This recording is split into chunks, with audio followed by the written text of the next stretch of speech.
Good afternoon, everyone. I'm delighted to be back at TRT World Forum. It's a great pleasure.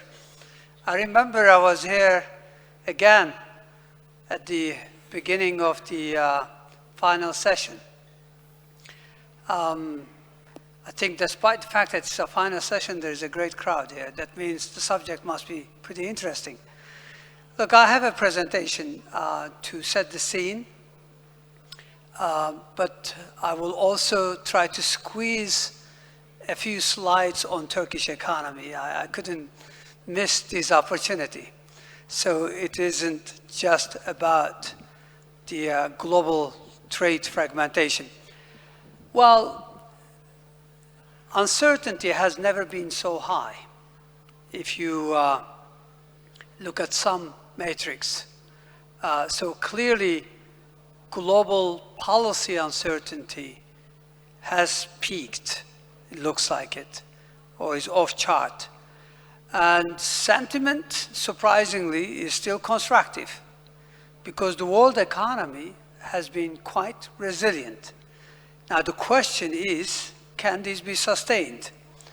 If we look at relative to past, global growth is relatively more modest.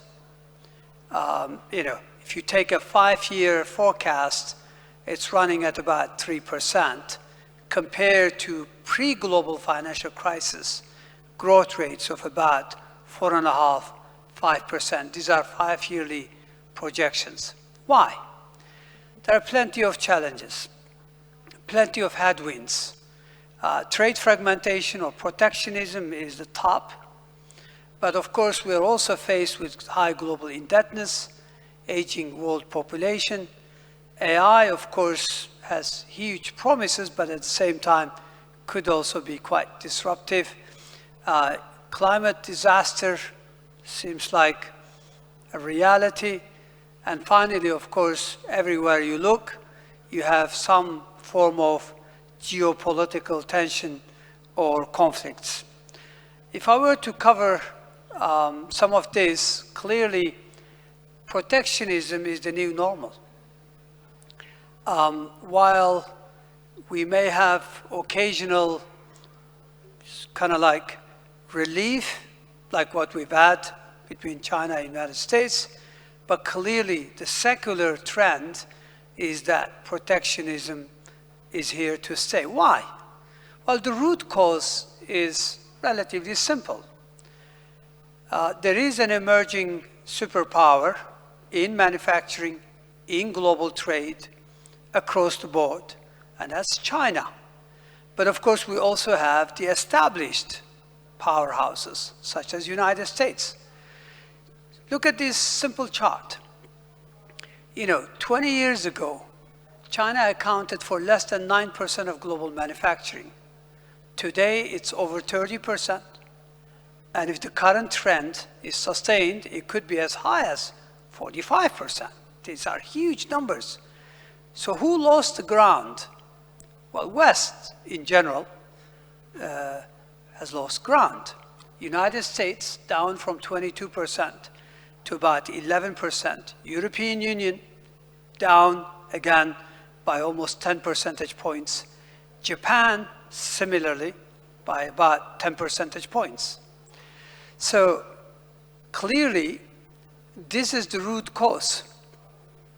If you look at, relative to 20, 25 years ago, again, China dominates the world trade in terms of number one trading partners of so many more countries. Again, if you look at global manufacturing exports, China dominates. It was barely 1% of global exports. If you go back to 80s, today it's more than 20%. So this has implications. Manufacturing employment is shrinking in the West. The West in general has lost a quarter of manufacturing to Asia and mainly to China.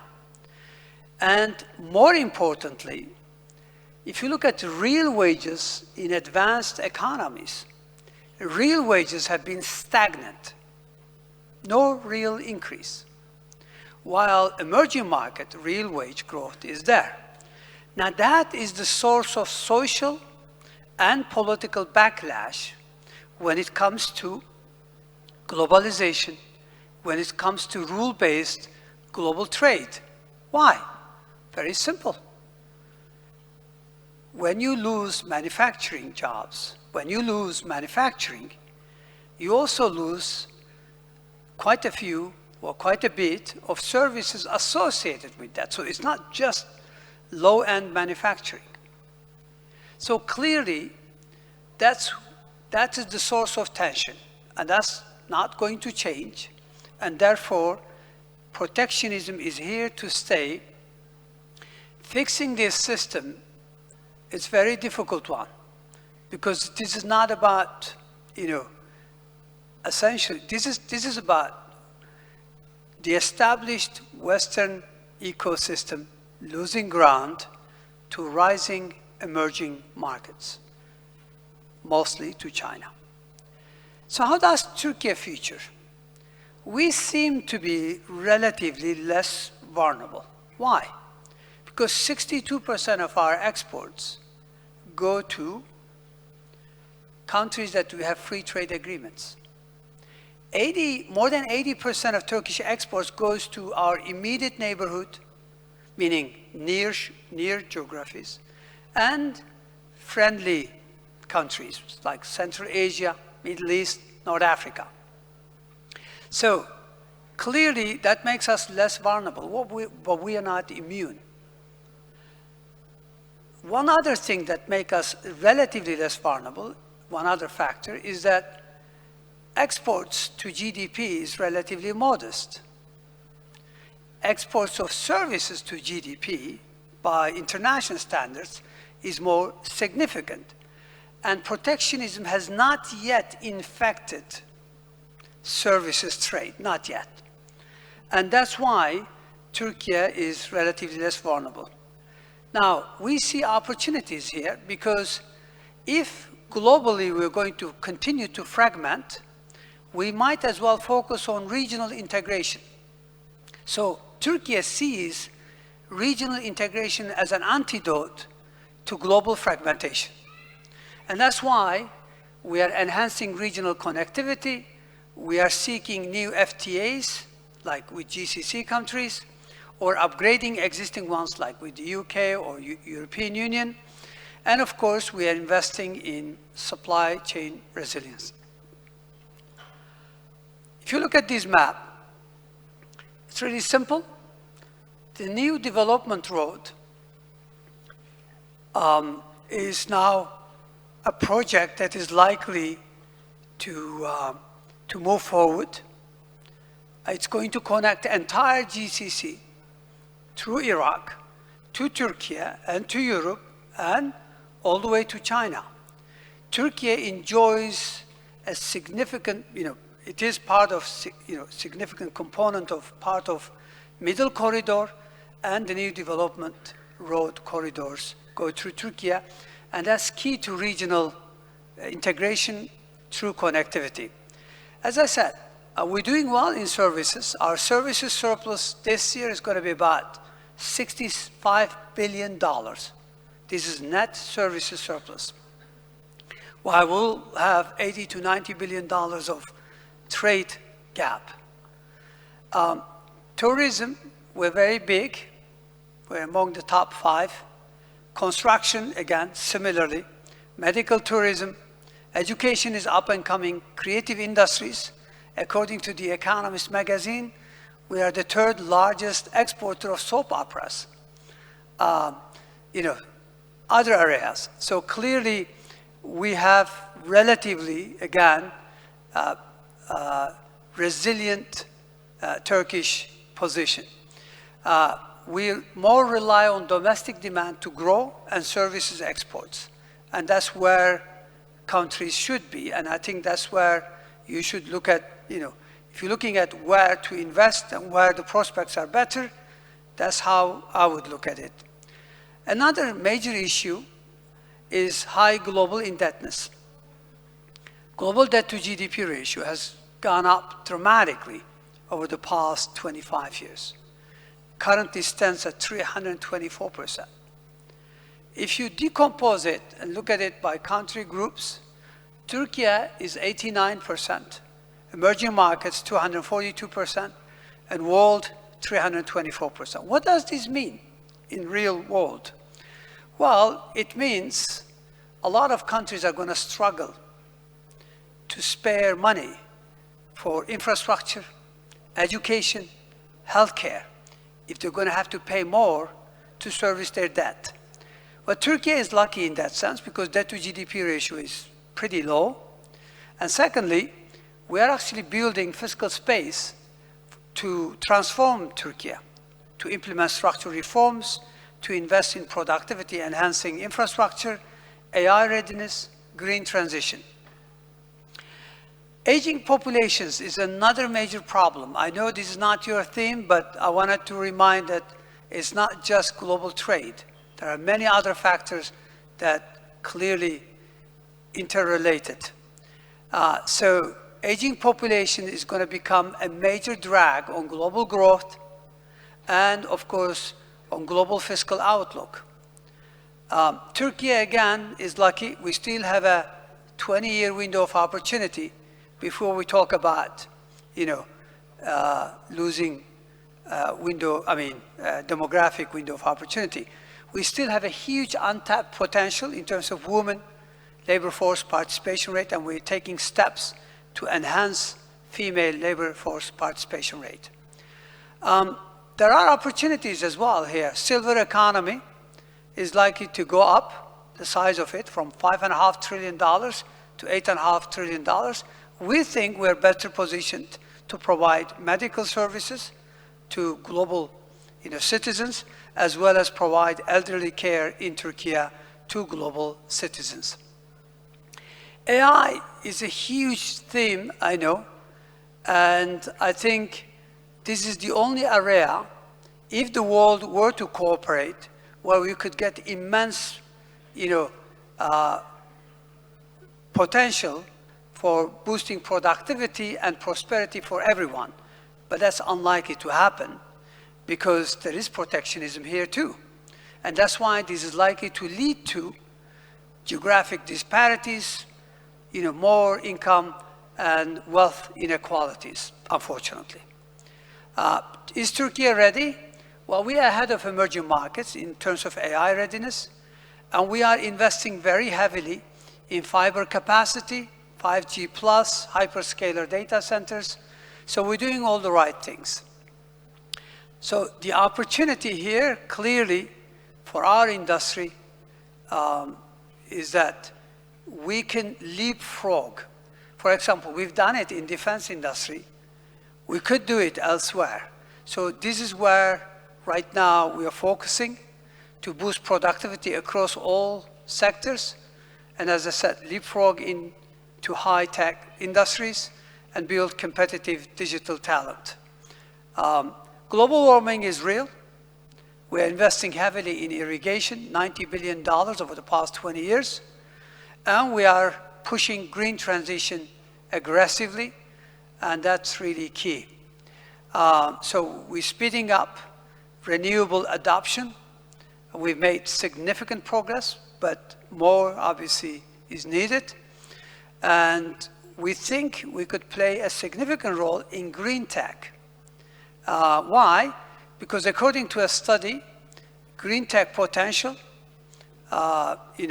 meaning green tech, if you look at complexity in Turkey, in terms of solar, wind, geothermal, etc., in terms of equipment, we're apparently in the top 10.